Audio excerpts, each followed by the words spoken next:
അങ്ങനെ ലൈവിൽ നമ്മളെ ടാസ്ക് ആരംഭിക്കാൻ പോവുകയാണ്. ഭയങ്കര വലിയ ടാസ്ക്കാണ്. അടി പൊട്ടാനും ഫിസിക്കലായിട്ട് എല്ലാവർക്കും നല്ല പണി കിട്ടാനും പോകുന്നൊരു ടാസ്ക്കാണ്. നമ്മൾ ഇന്നത്തെ പ്രൊമോയിൽ തന്നെ അത് പറഞ്ഞിരുന്നു.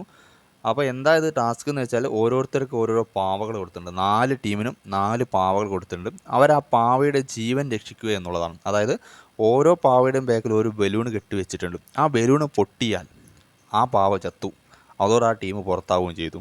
അതാണ് ടാസ്ക്. സ്വന്തം പാവ സംരക്ഷിക്കുകയും വേണം, അതോടൊപ്പം തന്നെ മറ്റുള്ളവരുടെ പാവ ഫിസിക്കലി അല്ലെങ്കിൽ ബുദ്ധി പ്രയോഗിച്ച് എങ്ങനെയായാലും പൊട്ടിക്കുകയും വേണം. അതാണ് ടാസ്ക്. നല്ല രീതിയിൽ ഫിസിക്കലായിട്ടുള്ള ടാസ്ക്കാണ്. നല്ല രീതിയിൽ ഫിസിക്കൽ അസൾട്ടൊക്കെ വരാൻ സാധ്യത ഉള്ള ടാസ്ക്കാണ്. സൂക്ഷിച്ച് കളിക്കണം എന്നൊന്നും പറഞ്ഞില്ല.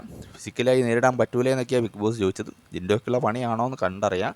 അപ്പോൾ നമുക്ക് ഓരോരുത്തർക്കുള്ള പാവകൾ ഓരോരുത്തർ കൊടുത്ത ടീമുകൾ പേരുകൾ എന്തൊക്കെയാണെന്ന് നോക്കാം. പവർ ടീം, അതായത് സായിയുടെ ടീം കൊടുത്ത പാവയ്ക്ക് കൊടുത്ത പേര് റോളക്സ് എന്നാണ്. കൊള്ളാം, അടിപൊളി പേരാണ്. ആദ്യം തന്നെ പൊട്ടാതിരുന്ന കൊള്ളാം. രണ്ടാമത് ടണൽ ടീം, നോറയുടെ ടീം കൊടുത്തത് എലി എന്നാണ്. അതെ, നോറയുടെ ടീമിന് പറ്റിയ പേരാണ് എലി. മൂന്നാമത്തെ ഡെൻ ടീം, ജിൻഡോയുടെ ടീം കൊടുത്തത് ജാനു എന്നാണ്. നാലാമത്തെ ടീം നെസ്റ്റ് ടീം, അപ്സരയുടെ ടീം കൊടുത്ത് പാവയ്ക്ക് ഇക്രു എന്നാണ് പേര് കൊടുത്തിരിക്കുന്നത്. ഇതൊക്കെയാണ് 4 പേരുകളൊക്കെ വന്നിരിക്കുന്നത്. ഇപ്പോൾ ടാസ്ക് ആരംഭിക്കും. ഇനി എന്തൊക്കെ സംഭവിക്കും, എന്തൊക്കെ കാണാനിരിക്കുന്നത് കണ്ട് തന്നെ അറിയാം.